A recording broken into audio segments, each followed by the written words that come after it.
Oh, when I look at the seas, you are Lord. You are Lord. When I look at the mountain, when I look at the valleys, when I look at the seas, you are Lord. You are Lord. You are Lord. You are Lord. You are Lord. You are Lord. When I look at the mountain, I look at the valleys, I look at the seas. You are Lord. You are Lord. Then I just want to say, Baba oh, Oshe. I just want to say, Baba oh, Oshe. Je veux te dire merci. Je veux te dire, mon Père, merci, merci, merci. Je veux juste te dire, mon Père, merci. You have come from heaven to be my way.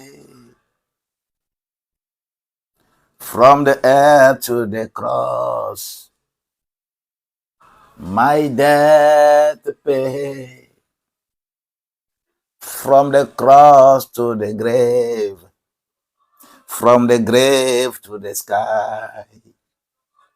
Lord, I lift your name on high. Then we have come to the water and drink deep of your presence, and to be satisfied.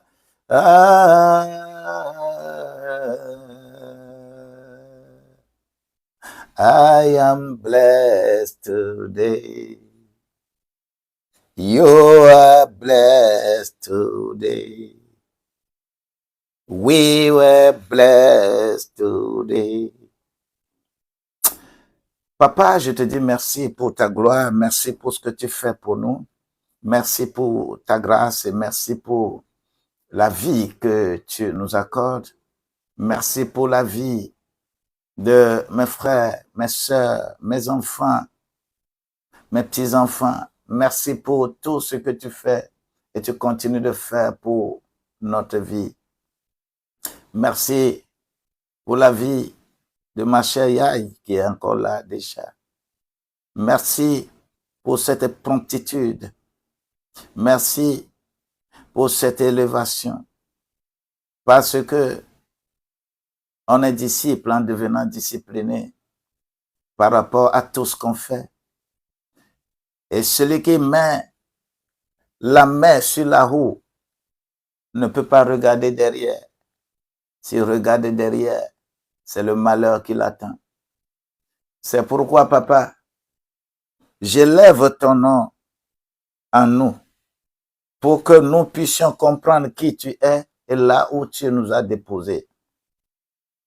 Chacun de nous doit bénéficier réellement de toutes les ressources que tu as déposées autour de lui. J'en ai besoin. J'en ai besoin. Mon cœur s'y attache tellement que j'y travaille. Et que chacun de nous puisse bénéficier, être inspiré de cette grâce et pouvoir multiplier cela pour la gloire de Dieu. Je prie pour les problèmes de connexion que les gens ont. Vous savez, les outils Internet sont là, utilisables. Mais dans nos contrées, dans nos pays africains, la connexion Internet n'est pas comme cela doit être partout. Quelqu'un qui a la connexion Internet est considéré comme lui là. C'est qu'il trouve à manger beaucoup. C'est pourquoi il fait ça. Nos ressources ne suffisent pas pour être permanemment connectés. C'est difficile. Mais ce que nous faisons ici est beaucoup bénéfique lorsque tu te sacrifies pour avoir de connexion. Et je sais que mon Dieu va pourvoir. Pour l'extension, ça va être bien. Et chacun de nous va bénéficier des retombées de cette formation. Soyez bénis au nom de Jésus-Christ. Vous avez encore votre serviteur Boniface Agoudavi avec le concept une famille, une entreprise. Une famille, une entreprise.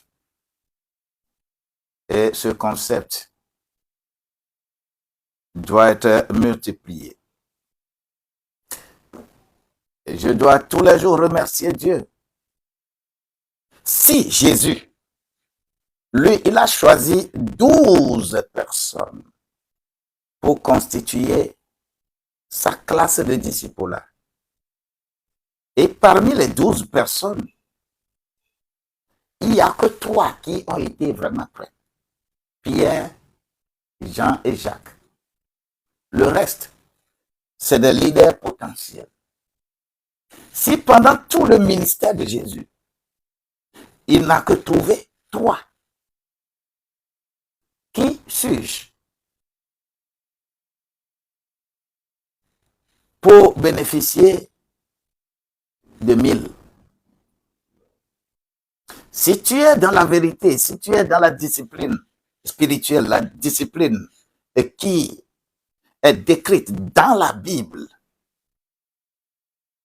lorsque tu es dans des programmes comme ça, tu ne te découragerais pas s'il n'y a pas beaucoup de gens qui sont connectés. Dieu sait qui il choisit. Et si tu es même une seule personne ici, c'est que tu es choisi. Tu es une race élue. Et je préfère ça que d'être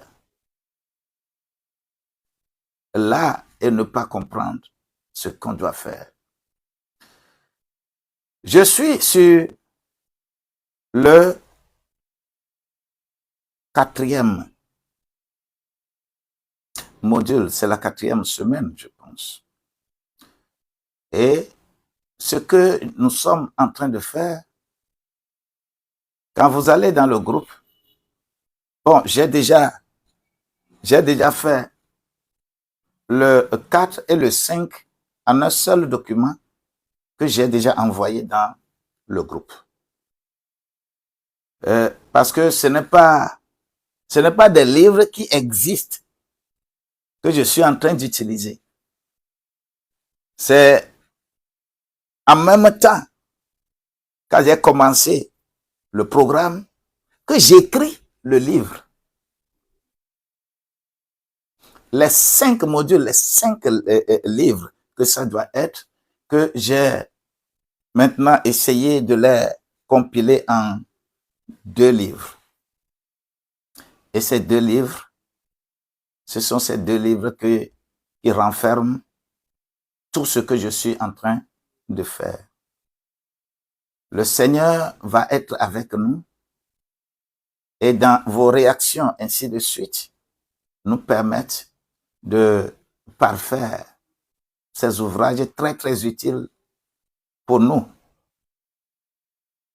Utiles pour nous, les Africains, non seulement Africains, mais quiconque a la peau noire, il a besoin de ces ouvrages parce que nous sommes des déracinés et nous ne comprenons pas d'où nous venons, raison pour laquelle on ne peut pas réussir.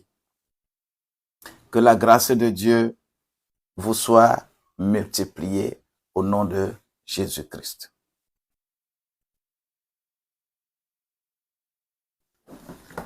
Je vais continuer ma présentation de ce leadership, management et gouvernance de l'entreprise familiale. Si vous tapotez, c'est bon.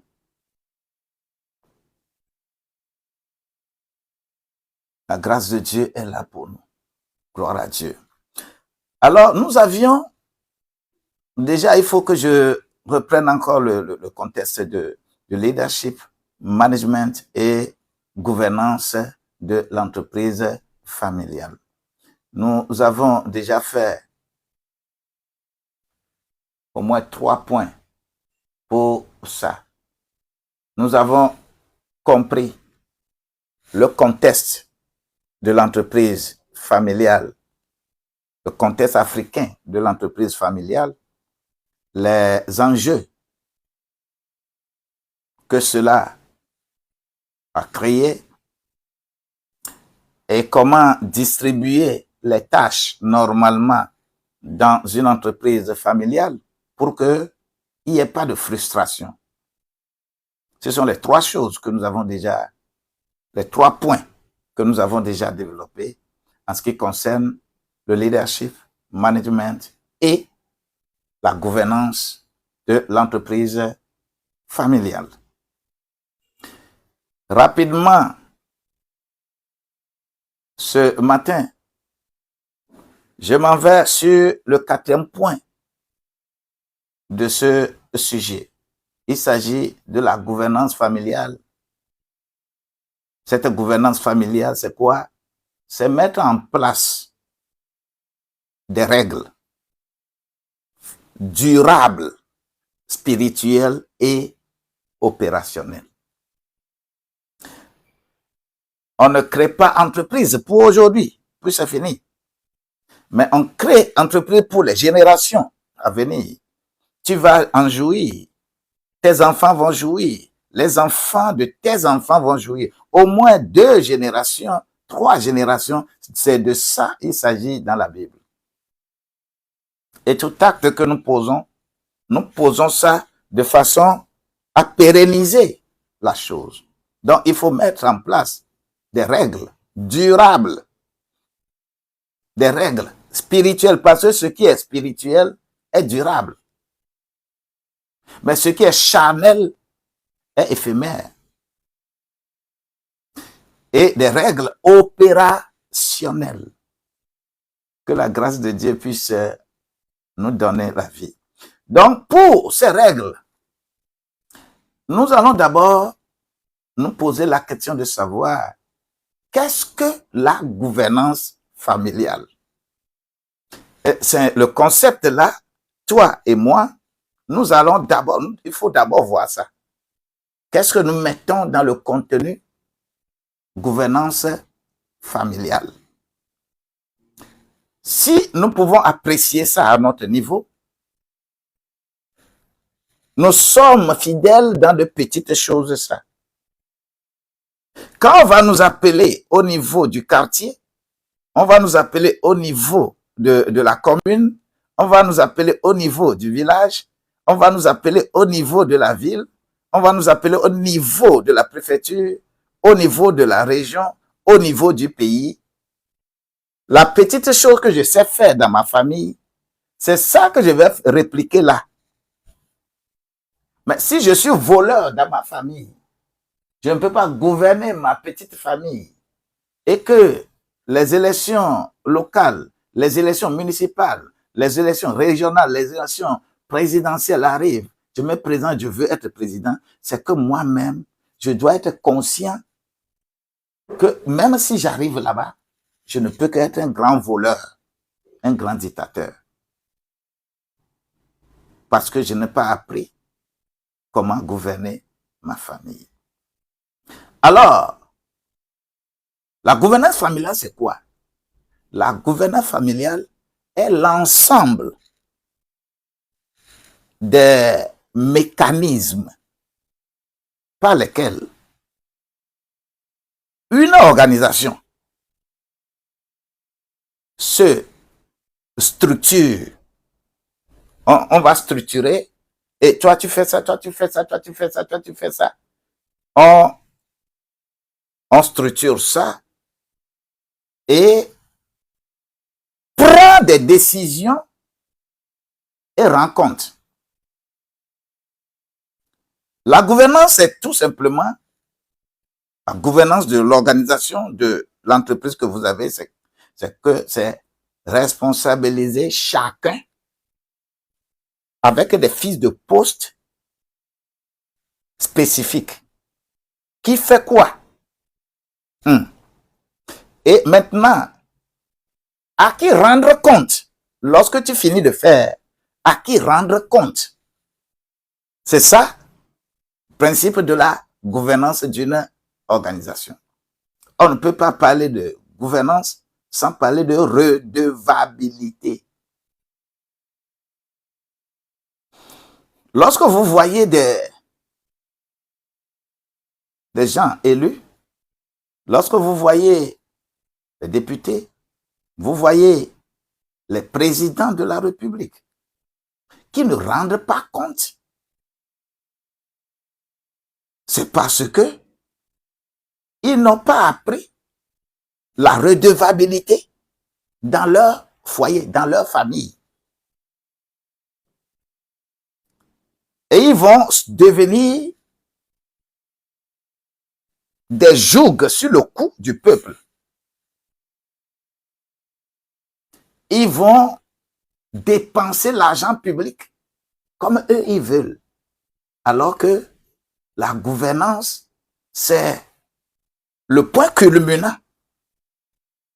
La gouvernance, c'est que tout ce que tu fais, tu dois rendre compte à ceux ou à celui qui a permis que tu sois là-bas. C'est ça qu'on appelle la gouvernance. Et la famille africaine doit commencer à comprendre le bien fondé de cette gouvernance. Donc, lorsqu'on nous parlons de la famille, dans une entreprise familiale, dans le contexte africain, la gouvernance ne peut être qu'une simple transmission des choses occidentales. C'est-à-dire, nous définissons gouvernance comme étant comment les Blancs ont défini. Ce n'est pas applicable comme ça chez nous. On a dit fixer des objectifs de développement durable, ODD. Les Africains s'activent à atteindre ça. Alors que tout ce que l'Africain produit, l'Occidental ne l'a pas répertorié dans ses répertoires. Ce qui fait que les principes ne sont pas les mêmes, applicables partout.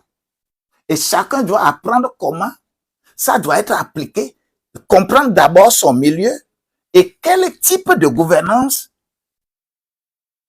y attacher. Donc, la gouvernance familiale en Afrique, de l'entreprise familiale en Afrique, elle doit être créée dans la culture de ta famille,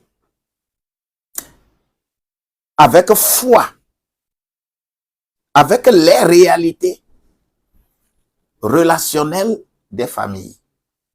Vous ne pouvez pas gouverner sans avoir une bonne relation dans la famille.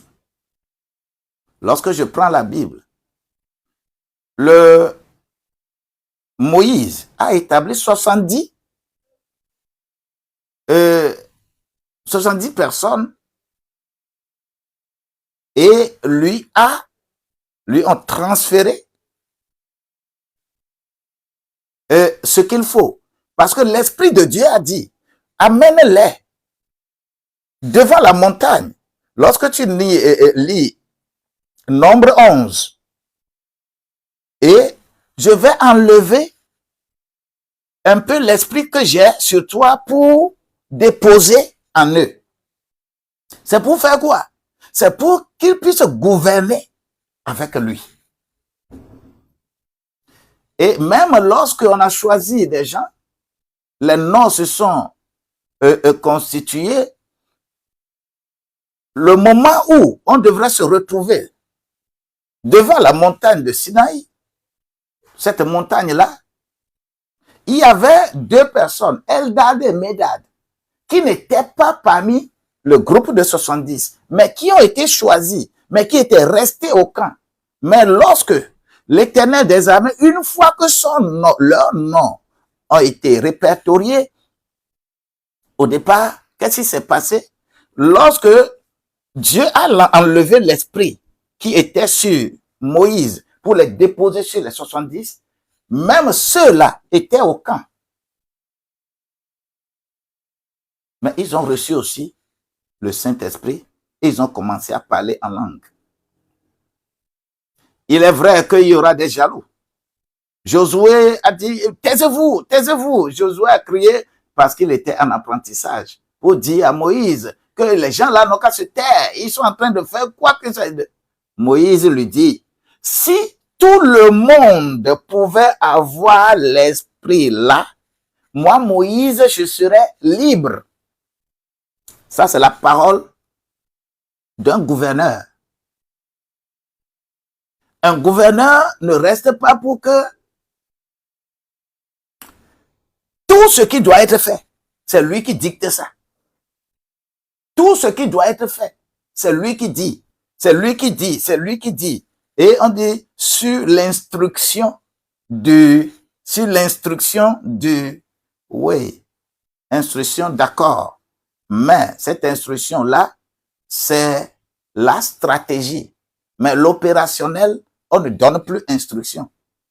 On laisse le gouverneur appliquer l'instruction et il va rendre compte. Ça, c'est la Bible. Dans le Coran, le prophète Muhammad, dans Sourate 3, verset 159, consulte ses compagnons dans les décisions majeures. Le prophète Muhammad, sallallahu alayhi wa sallam, ne se lève pas comme ça pour décider, ne se lève pas, mais il consultait. C'est déjà un atout.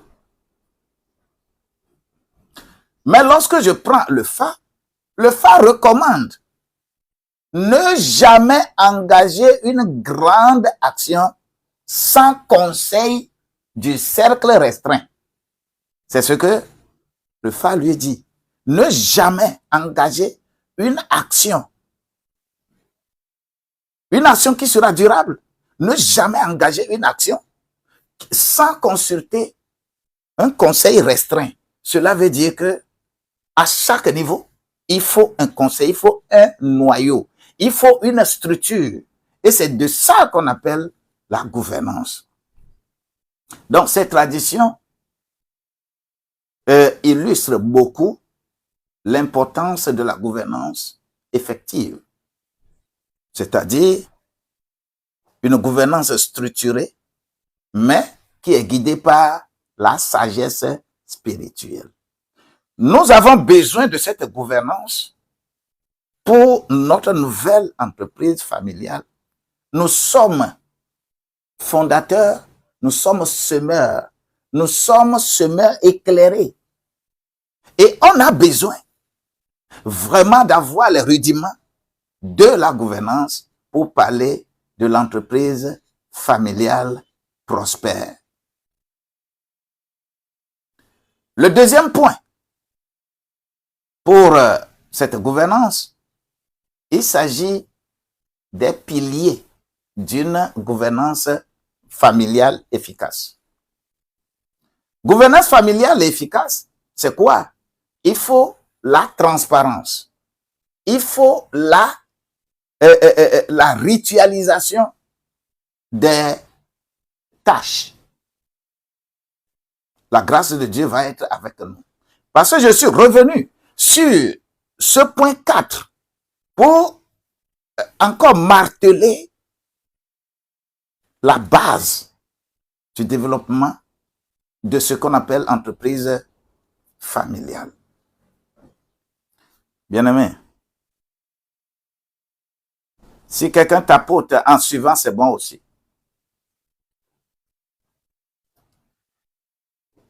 Et dans cette gouvernance, il faut le respect générationnel et l'adaptabilité. C'est les 4 choses que nous avions énumérées hier.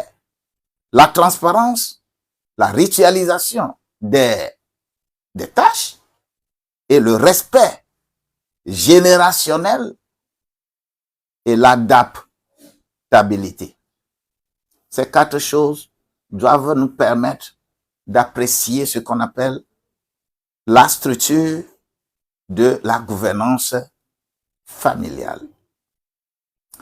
La troisième chose que nous énumérons pour cette gouvernance, il s'agit de quoi? Il s'agit des structures de gouvernance à mettre en place. Cette structure, nous recommandons un conseil de famille. La composition va être faite de façon spécifique à chaque famille. Il faut un comité de gestion. Si vous n'instituez pas ce comité de gestion, ça, qui va rendre compte? Il faut toujours prendre ça au sérieux. Et il faut inclure maintenant une charte familiale. Et cette charte familiale, nous avons dit que la charte familiale doit nous amener à définir la mission de l'entreprise familiale, à définir les valeurs spirituelles, éthiques et partagées, les rôles et les responsabilités, les règles de résolution de conflits. Vous voyez, lorsque vous ne mettez pas ça dans la charte, et moi je me dis que lorsque tu es en train de le faire et que tu te butes à des obstacles, nous allons vous accompagner. On veut que vous puissiez réussir, raison pour laquelle nous faisons ça. Et il faut installer des rituels familiaux. C'est-à-dire, quand on parle de rituels, il s'agit des réunions de retraite périodiques, annuelles, des partages. Ne faites rien comme ça en solitaire, mais faites toujours tout dans le contexte de la gouvernance. Et nous avions parlé de cas pratiques et mise en place de la gouvernance familiale dans certaines entreprises. Ces cas pratiques, je fais économie de cela pour aller sur le 5e point de notre présentation. Pour ces cas pratiques, vous allez voir ça dans le document.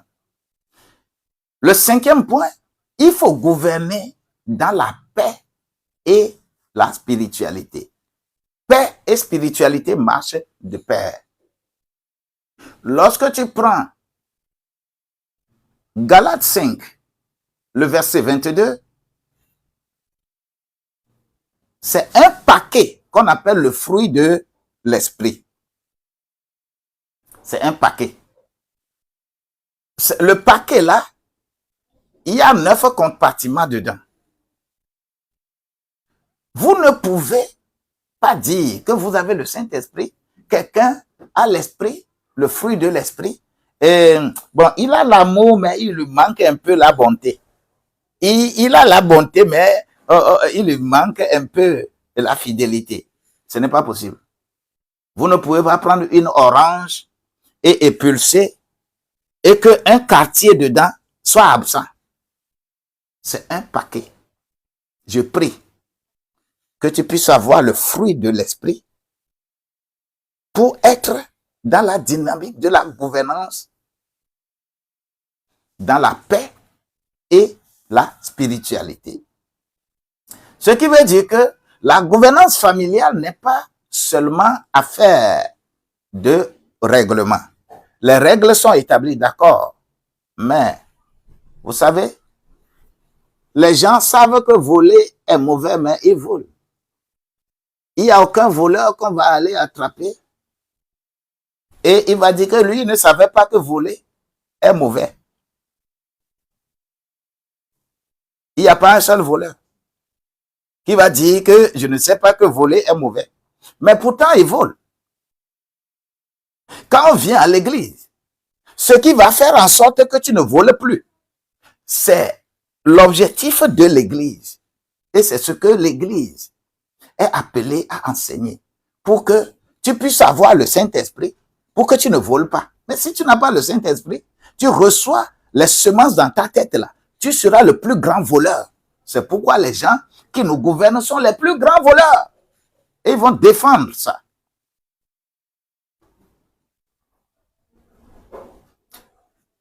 Observez Congo démocratique. On sait que l'environnement là, c'est vraiment l'environnement de voleur. Quand on appelle les chiffres là, je tombe des nuits. Tu dis, mais comment des montants, on dit que marcher, on fait comme ça et tout le monde sait que c'est pas ces moyens que les gens volent. Je ne vais pas rester trop sur ce sujet. Ce qui veut dire que la gouvernance est un espace de confiance que vous créez, un espace de confiance, de justice, de paix et d'espérance. Lorsque la justice n'est pas forte, on ne peut pas parler de gouvernance. Ce n'est pas possible.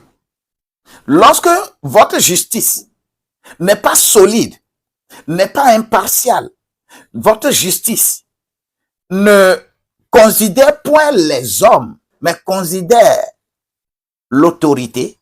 Lorsque la justice n'est pas comme ça, vous ne pouvez pas parler de gouvernance. C'est pourquoi il faut être rigoureux dans les règles que vous établissez en famille pour la gouvernance de l'entreprise familiale. Et il faut maintenant, je donne cette recommandation. La recommandation, c'est qu'il faut pratiquer régulièrement la consultation pour être dans cette dynamique-là. Si toi, tu es chrétien, mais ne laisse pas une action arriver avant de prier. Vous devez prier pour toutes choses.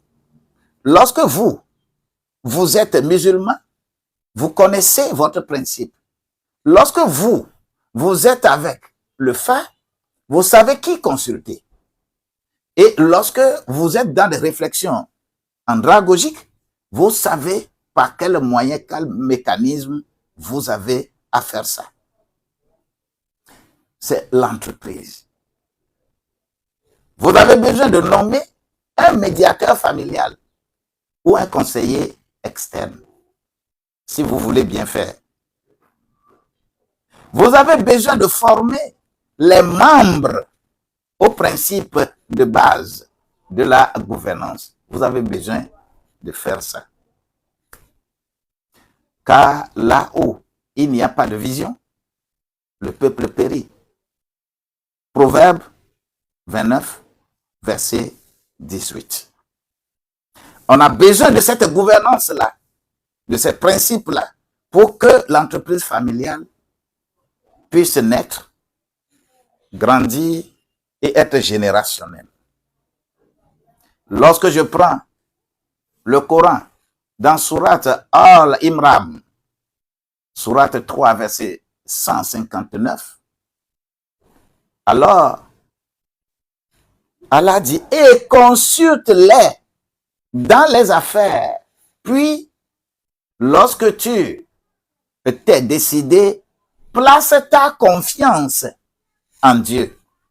Pour la gouvernance, il faut consulter la cellule restreinte que vous avez créée, et lorsque tu les consultes, tu ne les consultes pas parce que ils sont très intelligents, mais tu les consultes parce que ils sont dans la cellule. Maintenant, pour prendre la décision, il faut avoir ta confiance en Dieu. C'est-à-dire la confiance en Dieu que tu transfères à cette cellule, à ce groupe-là. La grâce de Dieu doit nous accompagner.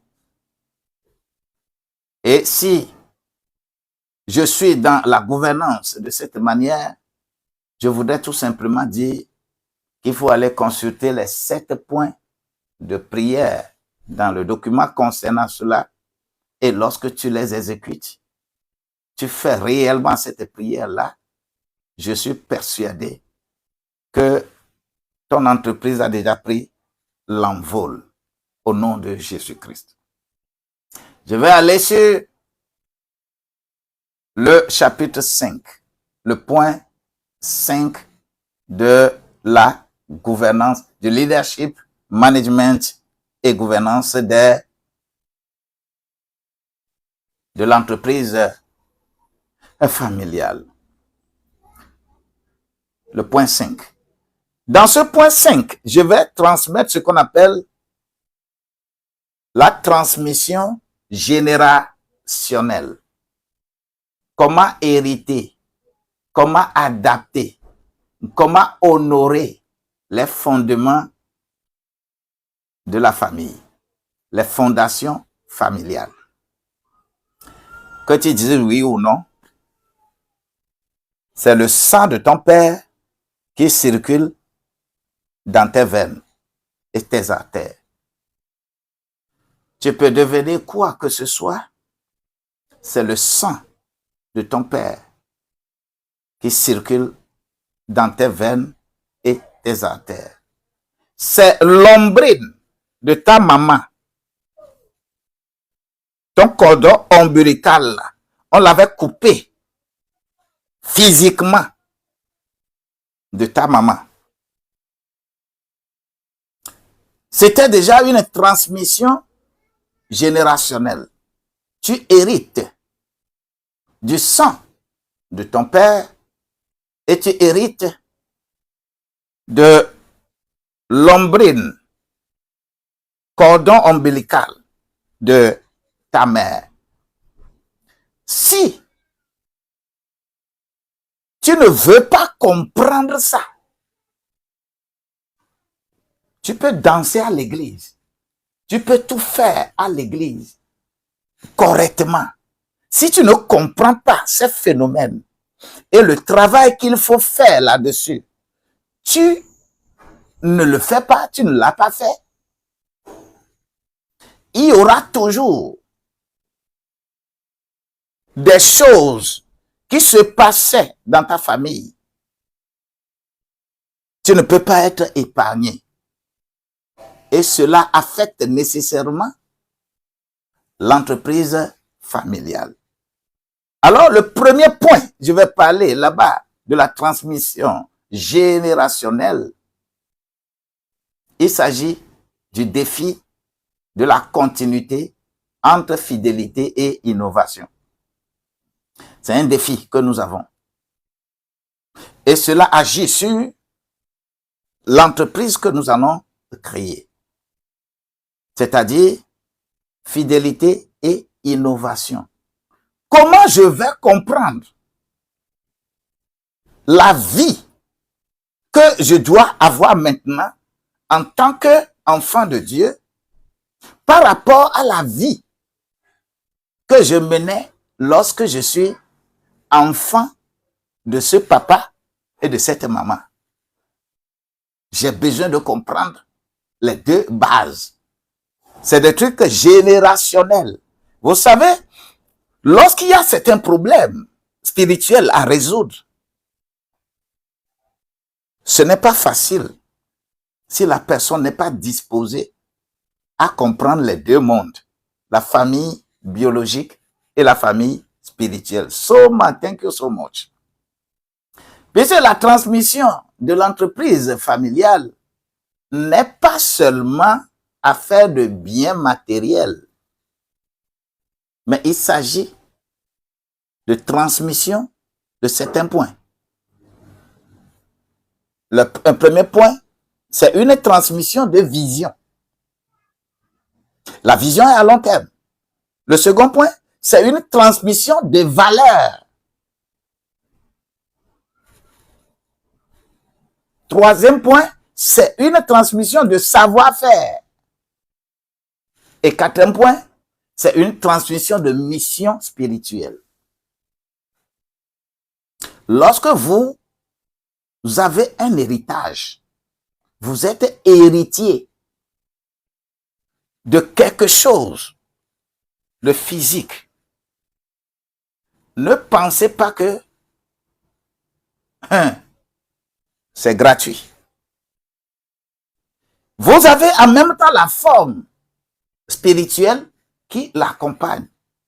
Raison pour laquelle, toi, dans la création de ton entreprise familiale, tu as besoin de comprendre la vision qui était à la base. Ici, c'est toi qui crées l'entreprise aujourd'hui. La vision qui est à la base de l'entreprise là, c'est cette vision qui continuera. C'est cette vision que tu transmettras à tes enfants.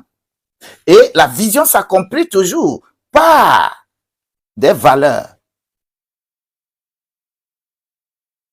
C'est-à-dire, il faut avoir ce comportement pour faire ceci.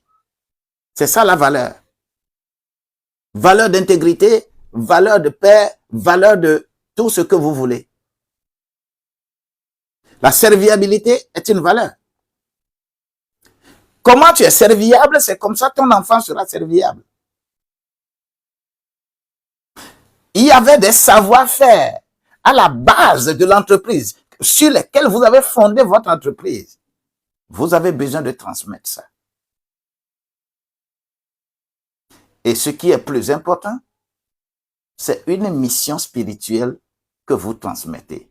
Tout héritage, que ce soit physique, c'est le physique que vous voyez, mais vous ne voyez pas le spirituel. Si vous êtes réellement prêt à comprendre les choses spirituelles, votre papa qui n'est plus là, tu n'es pas seul. Fais attention dans le partage de l'héritage. Ne te mets pas, n'exige pas que ça, ça je dois prendre, ça je dois prendre. Ne le fais pas, ne le fais pas, ne le fais pas. Laisse librement le partage qu'on peut faire et ce qui vient là, c'est pour toi. Tant que tu commenceras à exiger, ce que tu as exigé, on va te donner. Mais valeur spirituelle qui est derrière, tu ne le vois pas. Des gens ont eu des héritages et nous avons jeûné fatigués. Et ils sont obligés de laisser l'héritage, de fuir l'héritage là. C'est pourquoi nous avons besoin de construire des héritages très sains, des héritages très responsables dans ce que nous sommes en train de faire. Ce qui veut dire que lorsque je prends le livre des Proverbes, au chapitre 13, verset 22, l'homme de bien laisse un héritage aux enfants de ses enfants. L'homme de bien, si tu es bien là, l'homme qui fait du bien, laisse héritage aux enfants de ses enfants. Ce n'est pas seulement à ses enfants, mais enfants des enfants. Moi, je prie que ton engagement et comment tu vas mettre en pratique ce que nous sommes en train de dire ici, que cela produise beaucoup pour toi. Lorsque je prends Abraham,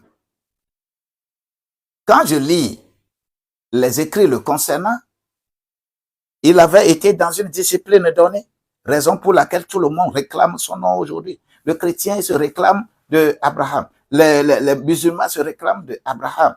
Quand vous allez en Asie, il n'y a pas, quand je prends le Tao Te Ching, quand je prends le Rig Veda, ils n'ont pas ignoré tous ces phénomènes.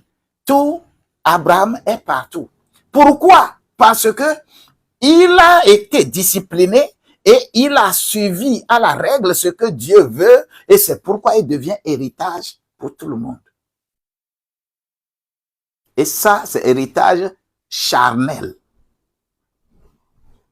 qui doit être accompli dans le Christ.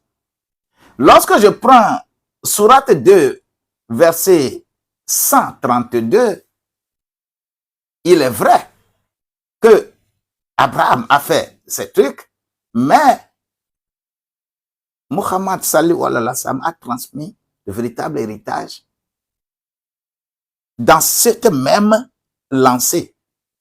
Lorsque les deux visions de bélier, ça concerne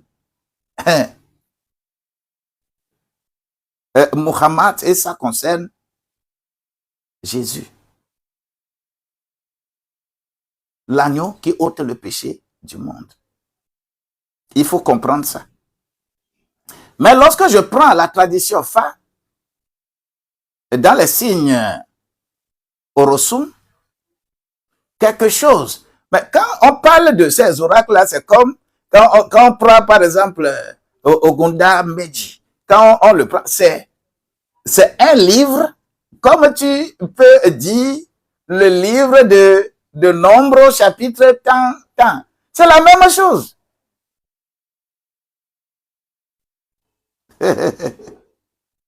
Alors, il faut consulter les fondements qui sont liés. Toi qui es ici, si tu ne spiritualises pas ce qu'on appelle cette grandeur-là, ça devient compliqué pour toi. C'est pourquoi le deuxième point pour cette transmission générationnelle, je vais parler de 3 niveaux de transmission à structurer. 3 niveaux de transmission à structurer. Le niveau 1. Ce niveau-là, c'est une transmission de valeurs. Lorsque tu veux recevoir des valeurs, vous savez, un vieux qui veut mourir, par exemple, il a l'habitude d'appeler quelqu'un, cherchez-moi tel, cherchez-moi tel, cherchez-moi tel. Même si la personne ne vient pas, quelquefois si la personne ne vient pas, le vieux ne parle pas. Il faut que cette personne-là vienne parce qu'il veut transmettre quelque chose. Comme l'Africain n'est pas prompt à écrire le testament, à mettre les choses en place, il attend le jour de sa mort avant de commencer à parler. Les bonnes ou les mauvaises choses sortent ce jour-là. Il faut alors créer un récit familial. Tu n'avais pas branché ça. Un récit. Yeah.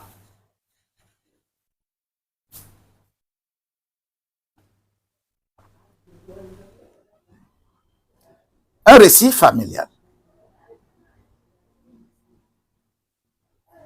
Donc, il faut créer un récit familial. Quel est ce récit familial? C'est-à-dire, il faut raconter comment l'entreprise est née. Ces combats, ces miracles. Il faut créer un récit. C'est dans la transmission. Le jour, lorsque nos vieux s'asseyent le soir pour raconter, ce n'est pas petite chose qu'ils font. Aujourd'hui, ça n'existe plus. Vous êtes sur TikTok, vous êtes... Le vieux ne transmet plus les choses qu'on doit transmettre. C'est grave. Il faut créer un récit familial. La deuxième chose, il faut ritualiser les anniversaires fondateurs. Il faut ritualiser les anniversaires fondateurs, c'est-à-dire pas vos anniversaires, mais les anniversaires fondateurs. C'est-à-dire, quand est-ce que tu as créé cette structure-là, cette entreprise-là? Les histoires qui sont autour, il faut ritualiser cela. Lorsque vous arrivez, aujourd'hui, votre entreprise a fait 1 an. Il faut ritualiser cet anniversaire en faisant quoi? En faisant des prières, en faisant des jeûnes, et en faisant des bénédictions, et en faisant action de grâce, en reconnaissant la grâce de Dieu dans ça. Vous êtes en train de faire quoi? Vous êtes en train de transmettre des valeurs. Et cet anniversaire-là, ce n'est pas un anniversaire où on prend les gondos dry gin, les rhums, les vins, et on fait quoi que ce soit. Mais c'est une affaire spirituelle. Vous êtes en train de travailler votre génération à pérenniser l'entreprise. Il faut encore, dans cette transmission, c'est une transmission de valeur, de savoir-faire. C'est une transmission qui implique progressivement les jeunes dans leurs responsabilités. Dans cette célébration, c'est une transmission organisée pour des sections de formation, parce que ça devient des sessions de formation sur les missions, les valeurs de votre entreprise. Dans une transmission, il faut utiliser les supports. Ces supports sont des supports charnels. Ces supports sont des carnets, sont des vidéos. Si, quand on a créé, si vous aviez fait une vidéo, vous pouvez faire voir ça. Il faut chercher les archives au niveau local. Maintenant, troisième point pour cette transmission générationnelle, quand vous transmettez spirituellement, vous transmettez également des biens. Les biens que vous traversez, les biens que vous transmettez, ces biens-là doivent être clarifiés par des règles. Les règles de l'héritage, c'est à être établi en respectant la loi et la foi. La loi et la foi, en respectant les deux. La loi et la foi. La loi et la foi. La loi, c'est ce que vous avez établi. La foi, c'est ce que vous poursuivez. Il faut également établir et mettre en place des testaments pour comment l'appelle-t-on, une fiducie familiale. La fiducie, parce que ce que vous faites là, ça a de la valeur. La valeur. C'est votre valeur que vous vendez. Et c'est la grâce de Dieu qui vous a donné cette valeur-là. Et il faut créer également un cadre d'évaluation du futur. Vous ne pouvez rien construire sans mettre en place un cadre d'évaluation future. Vous quittez ici, vous arrivez où? Rappelez-vous du budget. Nous avons fait déjà le budget. L'exécution du budget, c'est pour exécuter les choses que nous sommes en train de dire. Et à la fin, il y a la redevabilité. Ce n'est pas parce que c'est la cousine qui gère la caisse et prend l'argent dans la caisse pour faire n'importe quoi et vous n'allez pas la punir. C'est ça la gouvernance. Maintenant, la troisième chose dans cette transmission générationnelle, il faut préparer la génération suivante sans la surcharger. Aujourd'hui, tu peux surcharger les gens, mais il faut préparer cette génération qui va venir là. Il ne faut pas surcharger cette génération. Ce qui veut dire que lors du partage des postes, des travaux à faire, il ne faudrait pas surcharger quelqu'un. Il faut que les gens fassent ce qu'ils peuvent et non ce qu'ils veulent. Alors, dans cette transmission, la relève ne s'improvise pas. La relève, l'entreprise là, ce n'est pas quand tu vas mourir que qui viendra prendre va être improvisé. On connaît ça. Faut pas créer le problème que les Africains créent. Lorsque le président Houphouët-Boigny dit que un chef baoulin ne connaît pas son successeur avant de mourir. Toi, ne te comporte pas comme ça. C'est ça également quelques freins que nous avons en Afrique. Il faut commencer très tôt par observer l'implication légère. Il faut respecter les aspirations propres des enfants. Il ne faut rien imposer à l'enfant. C'est ça que tu vas faire, c'est ça que tu vas faire, c'est ça que les enfants ont leur inspiration. On a besoin de les mentorer. On n'a pas besoin de les coacher. Ne pas imposer un rôle, mais les accompagner dans leur propre appel. Chaque enfant, chaque descendant de la famille a un appel spécifique. Faisons beaucoup attention, même dans l'orientation de nos enfants. L'enfant veut faire ça. Toi, tu dis non, tu dois faire ça. La grâce de Dieu va nous accompagner.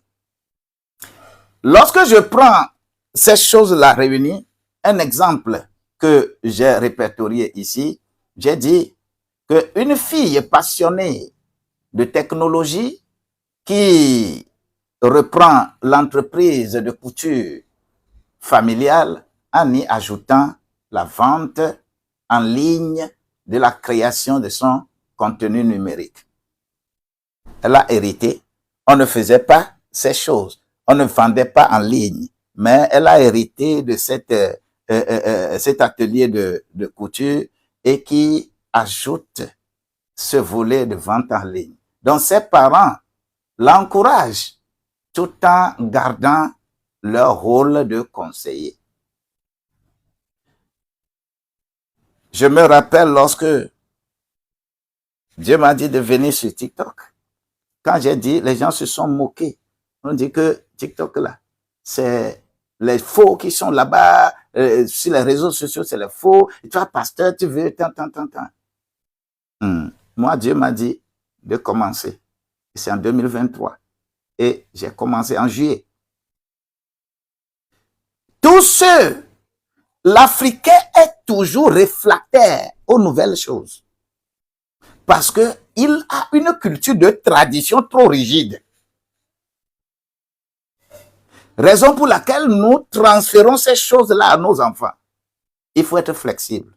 Celui qui veut se développer se rend disponible et flexible. Les parents de la fille ont accepté le concept de vente en ligne en demeurant conseillers. Maintenant, le quatrième point de notre transmission générationnelle. Il s'agit des outils et rituels de la transmission réussie. Quels sont les outils et quels sont les rituels transmissibles pour réussir votre transmission générationnelle? Le premier point, c'est le pacte de transmission. C'est quoi le pacte de transmission? C'est un document signé entre générations. C'est un document que l'on signe entre générations, entre pères et entre les parents et enfants. Vous savez, ce pacte peut être physique ou spirituel. Souvent, vous allez voir, quand vous prenez les religions, on fait un pacte physique qui devient encore un danger. Mais avec vous qui êtes en Christ, ce pacte n'est pas nécessairement physique. Encore un second point, c'est la retraite générationnelle annuelle. C'est un pacte. Vous écrivez dedans que, et sachez-le, que chaque fin d'année, nous passons 3 jours sur la montagne à cause de l'entreprise. C'est défini dedans pour que les générations continuent de le faire. Un troisième point, c'est le cercle des anciens. Il faut ce comité consultatif gardien de la mémoire. Et pour garder serein les fondements de votre entreprise, il faut constituer ce groupe des anciens gardiens des mémoires pour ne pas aller de gauche à droite. Que la mission de départ soit toujours répertoriée et que cette mission-là, qu'on ne dévie pas, comme on a dit à Josué, ne va ni à gauche ni à droite, mais fonce. C'est dans ce contexte que tu pourras réussir. Et toute entreprise qui ne tient pas compte de cela a de sérieux soucis. Recommandation. Quelles recommandations nous pouvons faire? Nous pouvons vous recommander de lire l'ensemble des textes sacrés de la succession. Il faut lire ça. Vous savez où vous êtes. Vous savez quelle obédience vous êtes.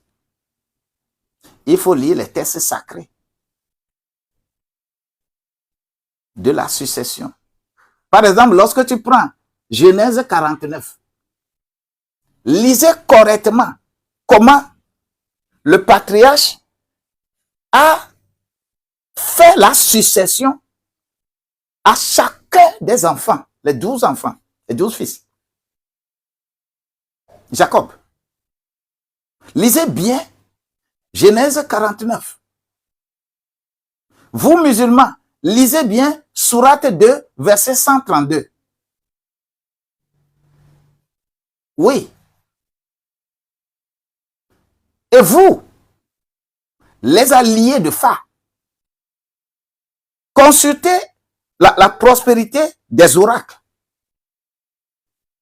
Vous saurez ce que c'est l'ensemble des textes sacrés qui constituent votre soubassement. Deuxième chose, il faut organiser un rituel de passage symbolique. Chaque fois, il faut le faire. Parce que le transfert de clés. Vous savez pourquoi les loges, les Illuminati, les francs-maçons, vous savez pourquoi ils réussissent? Ils sont très puissants dans ça. Mais on les considère comme des gens ils ne peuvent que faire du mal. Parce que la psychologie, là-bas, il faut piétiner d'autres pour évoluer. Mais nous, on ne nous piétine pas. Alors, il faut organiser le transfert. Le transfert là, pour ces gens-là, c'est pourquoi si un membre de votre famille meurt et que vous ne savez pas, mais qui appartient à ces loges-là, vous allez voir tous les problèmes possibles. Parce que il y a une chose matérielle qu'on a cachée avec lui et c'est lui seul qui a cette chose-là. Il ne va dire à personne jusqu'au jour de sa mort qu'on viendra retirer cette chose-là. C'est une transmission, c'est l'organisation de transmission régénérationnelle. Les gens qui vont à l'église, c'est des gens qui négligent. Même si leur papa est mort, on fait des rituels, on fait puis c'est fini. Aucune prière, rien ne s'organise de façon plus sérieuse pour éviter ce qui est mauvais de continuer avec l'enfant. Une transmission sérieuse. Il faut faire attention. Le point suivant, il faut éviter un sage externe à accompagner le processus. Il faut faire attention. C'est la famille, hein? C'est la famille. Il faut éviter des sages externes, des gens qui disent qu'ils sont externes à votre famille et qui viennent mettre bouche dans votre famille là. Dans cette histoire de transmission, il faut les mettre de côté. Raison pour laquelle, lorsqu'on veut enterrer certaines personnes, on dit qu'on l'enterre dans stricte intimité de la famille. C'est des cérémonies de transmission générationnelle qui se font dans ces contextes-là. J'ai besoin de comprendre. Si vous n'êtes pas dans cette logique et vous dites que vous êtes devenu enfant de Dieu, ces choses-là, comprends ça. C'est quand tu comprends ça et que tu ne peux pas le faire, il y a l'autre mécanisme là où tu es. La même chose se fait, mais de façon spirituelle. Si vous ne spiritualisez pas vos processus, il y aura des choses contraires qui vont se passer, des vents contraires qui vont vous enlever sur le chemin. La grâce de Dieu doit nous accompagner. Alors, je demande que chacun garde comment il bâtit sur le fondement. Lorsque nous prenons 1 Corinthiens au chapitre 3, le verset 10, et recommandez cela à vos enfants, mais qu'Allah aussi va faire quelque chose. Là, maintenant, c'est Sourate 2, verset 132. Le fondement, c'est le fondement. Hein. On dit, dans le christianisme, les fondements sont posés par les apôtres. Le pilier, c'est Jésus. Fondement, c'est les apôtres. Maintenant, avec quoi toi tu construis sur ce fondement-là? La même chose dans ton entreprise familiale. Fondement qu'il y avait. Si le fondement n'est pas bon et on t'a transmis, tu ne peux en aucun cas changer la destinée. Mais je prie que tout fondement dans ta famille qui n'est pas favorable au développement de l'entreprise familiale, je prie que le Seigneur t'illumine, que Dieu t'inspire. Lorsque tu vas te coucher là, il va te révéler. Ne va pas chez un prophète, un malade, à qui que ce soit, mais reste concentré avec toi. Dieu va te communiquer tous les fondements générationnels qu'on t'a transmis et que ces fondements créent des problèmes pour ta vie. Dieu va les révéler pour qu'on corrige ça. La grâce de Dieu va être avec toi. Alors, pour la transmission générationnelle, il faut encore aller consulter les 7 points de prière pour consolider cela. La grâce de Dieu va être avec toi au nom de Jésus-Christ. Je vais aller sur le point suivant, c'est-à-dire le dernier point que je vais développer aujourd'hui, le point 6. Le point 6, il faut maintenant faire quoi? Il faut construire une culture d'entreprise familiale entre identité, foi et excellence. 3 choses. La culture d'entreprise familiale, identité, foi, excellence. Identité, foi, excellence.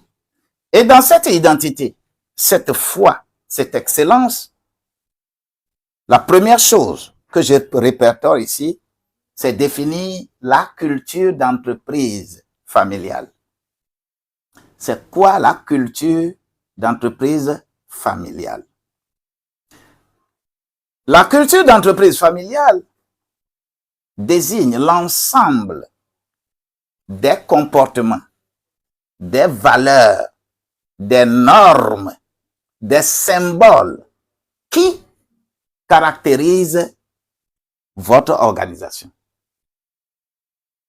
Votre entreprise doit être moulée dans un ensemble de comportements, dans un ensemble de valeurs, dans un ensemble de normes et symboles, et qui pourront identifier votre entreprise en disant que votre entreprise, c'est ce que l'entreprise fait, c'est ce que l'entreprise fait, c'est ce que l'entreprise fait. Vous êtes dans la culture de l'entreprise familiale. Donc, lorsqu'il s'agit d'une entreprise familiale, bien sûr, cette culture est nourrie par l'histoire familiale. Quelle est l'histoire de votre famille? Les convictions spirituelles de la famille, les pratiques d'évaluation, les pratiques d'éducation, transmises. Et tout ceci se fait au sein du foyer. Je voudrais te dire que il faut connaître la différence entre la famille et le foyer. Parce que le budget se fait dans le foyer, pas la famille. Nous donnons le nom budget familial, mais le budget, ce n'est pas dans le contexte de famille élargie, mais c'est dans le contexte du foyer. Et ce que vous transmettez comme valeur dans votre foyer, c'est ça qui sera réalisé ailleurs. Il faut une culture forte d'entreprise. Et cette culture forte d'entreprise permet de faire quoi? Permet de fédérer les membres autour d'une vision partagée. Vous devez avoir une vision partagée. Si la vision n'est pas partagée, c'est difficile. Si on n'avait pas bien partagé la vision, on ne comprend pas la vision, ce serait grave. La culture de l'entreprise est autour de la vision partagée. La culture de l'entreprise permet de guider les comportements même de l'absence du fondateur, même en l'absence du fondateur. Lorsque le fondateur même est absent, il ne va pas avoir le cœur qui se bat parce que les gens là ils vont bien faire maintenant. Ils ne vont pas faire comme Aaron. Moïse a été absent seulement 40 jours, 40 nuits. Tout est dévié. Il faut faire attention.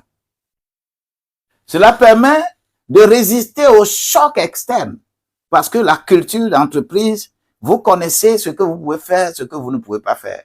Ce qui veut dire que lorsqu'il y a des chocs externes, des crises, des conflits, des mots de modernisation, tout ça là arrive, la culture de l'entreprise arrive à contrecarrer. Nous connaissons nos valeurs. Que la grâce de Dieu nous soit multipliée. Le deuxième point de la culture de cette entreprise, ce que nous transmettons, ce deuxième point, c'est quoi? C'est 3 piliers.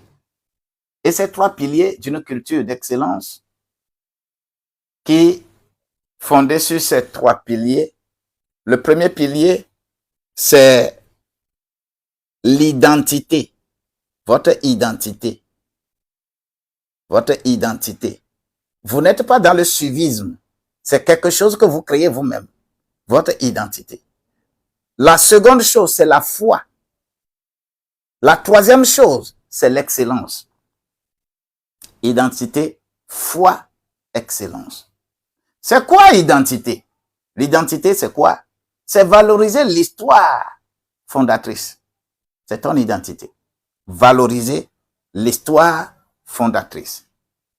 C'est-à-dire, qui sommes-nous? D'où venons-nous? Et pourquoi avons-nous lancé cette entreprise? Ça là, c'est votre identité. Le premier point de votre identité. Vous êtes qui? D'où venez-vous? Pourquoi vous êtes dans ça? Le premier point, ça. Le second point, votre identité, c'est créer des symboles identitaires. Votre logo, quand on voit votre logo là, on sait que c'est la famille là. Et le logo vise à faire quoi? C'est des récits fondateurs. C'est des codes vestimentaires. Vous allez voir des habits, on écrit les marques, vous-même, vous savez, qu'on écrit sur les trucs là. Les gens, c'est des familles, c'est des noms. Ils ont créé une identité qu'ils vendent cher ailleurs. Lorsque tu prends Adidas, lorsque tu prends, c'est la culture de l'entreprise qui confère ces appellations à votre entreprise. Et c'est la rigueur que vous avez dans cette culture d'entreprise que vous pouvez imposer à d'autres. C'est des codes vestimentaires. Vous pouvez le faire. Le troisième point de cette identité, c'est former les nouveaux membres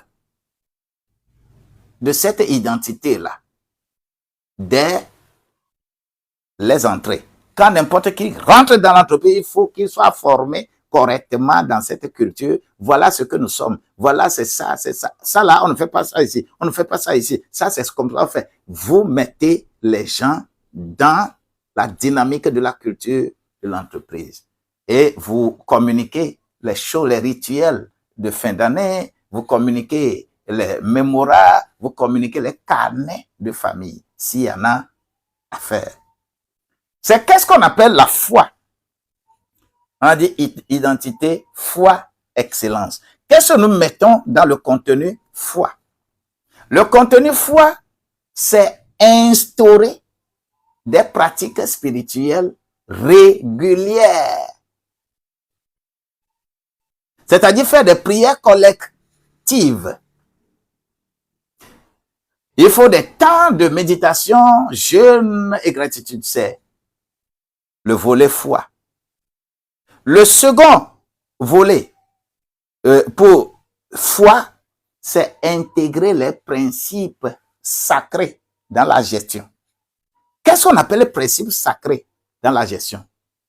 Dans une gestion, il faut la justice. Il faut le respect du repos. Il faut la consultation des anciens. Il faut l'éthique dans les affaires. Dans cette culture d'entreprise, votre foi, il faut que la justice soit solide. Le respect du repos. Les contenus là, si je veux les expliquer, on va trop prendre du temps. Respect du repos. Consultation des anciens. Et il faut l'éthique dans les affaires. Ces 4 choses constituent ce que nous appelons ce volet intégré en matière de foi. Et il faut maintenant parler de comment célébrer ou refuser la médiocrité. C'est la foi. Il faut célébrer ou refuser la médiocrité. Vous pouvez être dans votre entreprise familiale, il y a la médiocrité, vous ne les refusez pas. Ça devient gangrène là-bas. Il faut les mettre dans les tests familiaux. Il faut encourager, le point suivant, il faut encourager l'apprentissage continu. C'est-à-dire là, le volet andragogique rentre. Il faut intégrer le coaching, le mentorat. Mais en tant que famille chrétienne, le mentorat est plus conseillé que le coaching. Le coaching, c'est les gens de l'extérieur. Le mentorat, c'est les gens qui ont le Saint-Esprit. Et maintenant, mettre en place des indicateurs de performance. Vous ne pouvez pas, il faut définir qu'est-ce que quelqu'un va faire et qu'à la fin d'année, il va avoir de primes, va avoir félicitations, va avoir de trophées. Il faut définir ça. Et la foi se focalise sur des choses comme ça.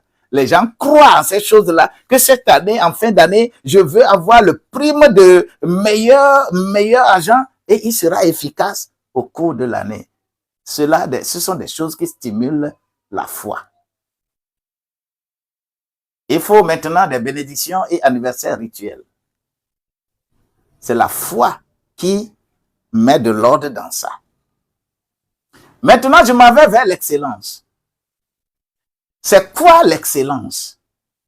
L'excellence, je vais les définir à travers la Bible.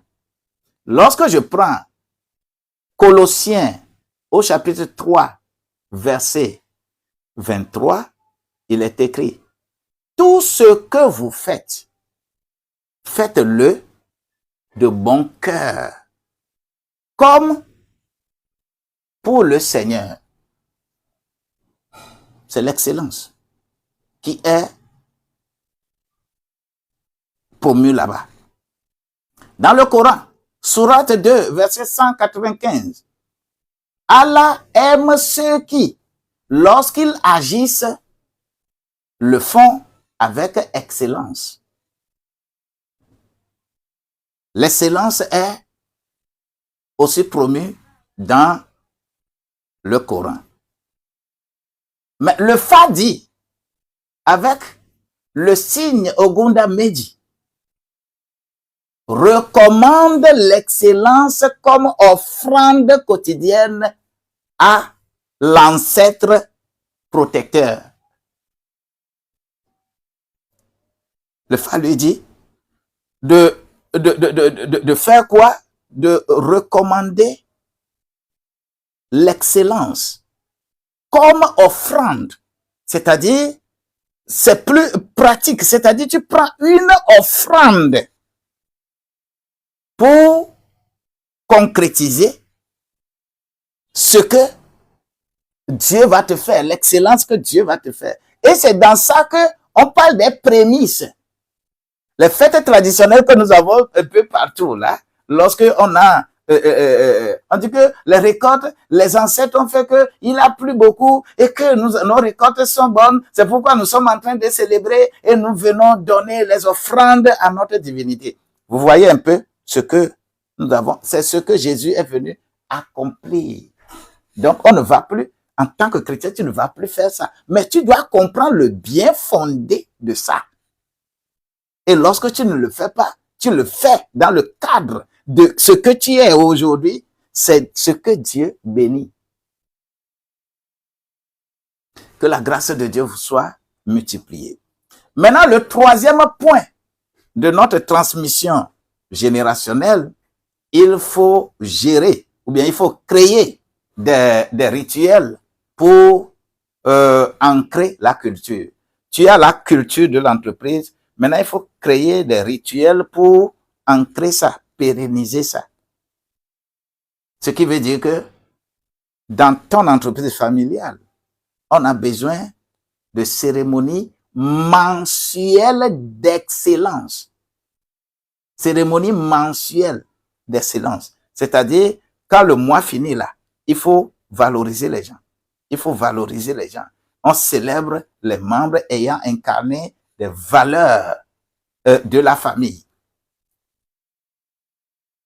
Vous êtes dans l'intégrité. Et cette valeur intégrité, par exemple, integrity check. Quand la fin du mois arrive, vous allez tester ces valeurs-là et pouvoir faire quelque chose. Vous êtes en train de créer un rituel pour cerner la culture d'entreprise. Le second point, vous avez besoin d'un jour de vision annuelle. Instaurer un jour de vision annuelle où vous vous rencontrez et que vous arrivez à mettre quelque chose ensemble pour la pérennité de votre entreprise. Le troisième point, vous pouvez parler du mur de mémoire. C'est-à-dire, vous créez un espace là, les photos de chaque événement, vous essayez de les afficher.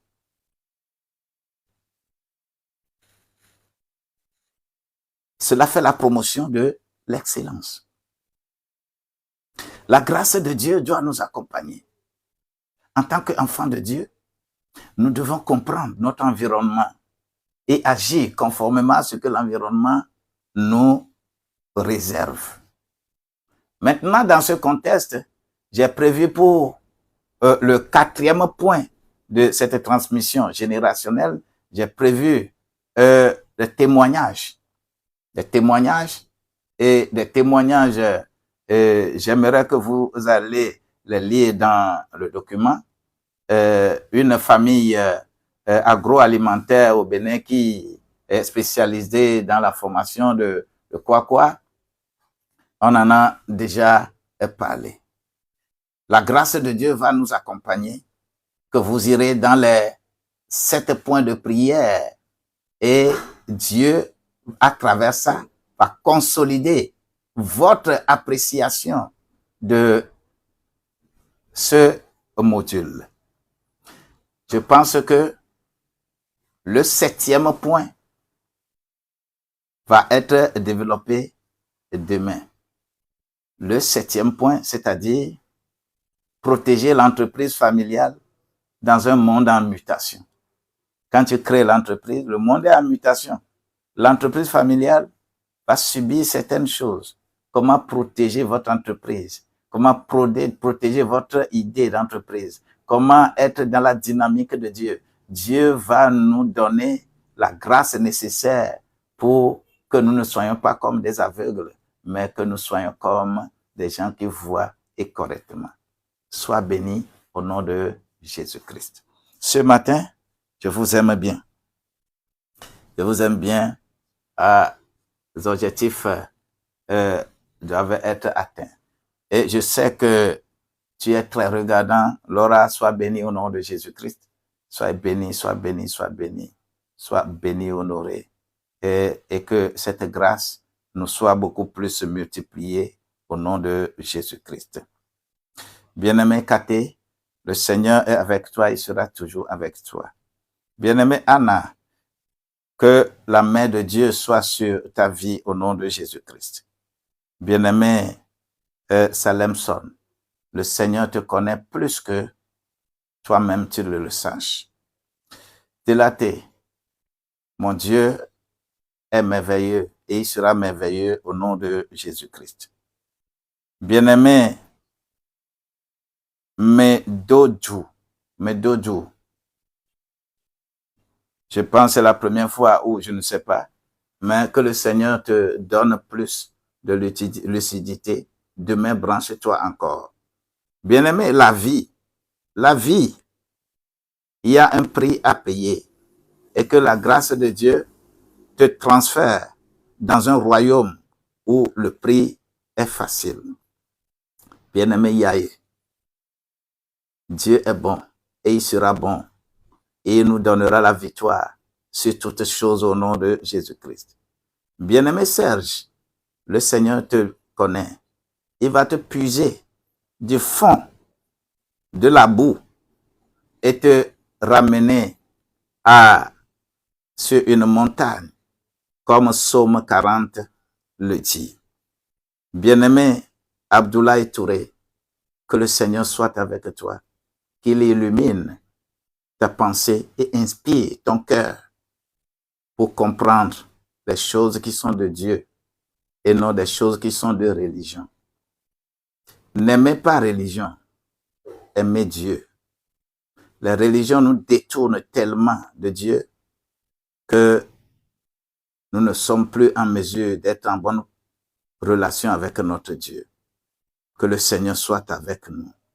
Bien-aimé, harmonie, que cette harmonie se rejaillisse sur ta capacité créatrice. Et Dieu qui t'a amené sur cette terre, il a des objectifs sur ta vie. Ta vie ne sera plus la même, mais ta vie sera meilleure. Sois béni au nom de Jésus-Christ. Que ceux qui comprennent la vie continuent de comprendre. Et ceux qui refusent de comprendre, que Dieu soit avec vous et que votre environnement soit maîtrisé pour la gloire de Dieu. Je vous dis merci. Vous avez suivi. Aujourd'hui, c'est bon. Demain aussi sera bon. Branchez-vous demain à 6h10. Et toi qui es ici, tu aimerais appartenir toujours au groupe dans lequel les informations sont là et tu veux aussi rentrer dans le processus. Je dis que nous sommes dans la 4e semaine. 4e, c'est le 4e module. Cette semaine, ça va finir. La semaine qui suit, c'est 5e module. Et quand les 5 vont finir, la semaine qui vient, la dernière semaine, nous allons faire un aperçu général sur les 5 modules. Et les débats peuvent être menés là, cette dernière semaine, c'est-à-dire la 6e semaine qui clôture notre programme. Je conseille qui que ce soit, de loin ou de près, d'être focalisé là et de relayer, surtout de relayer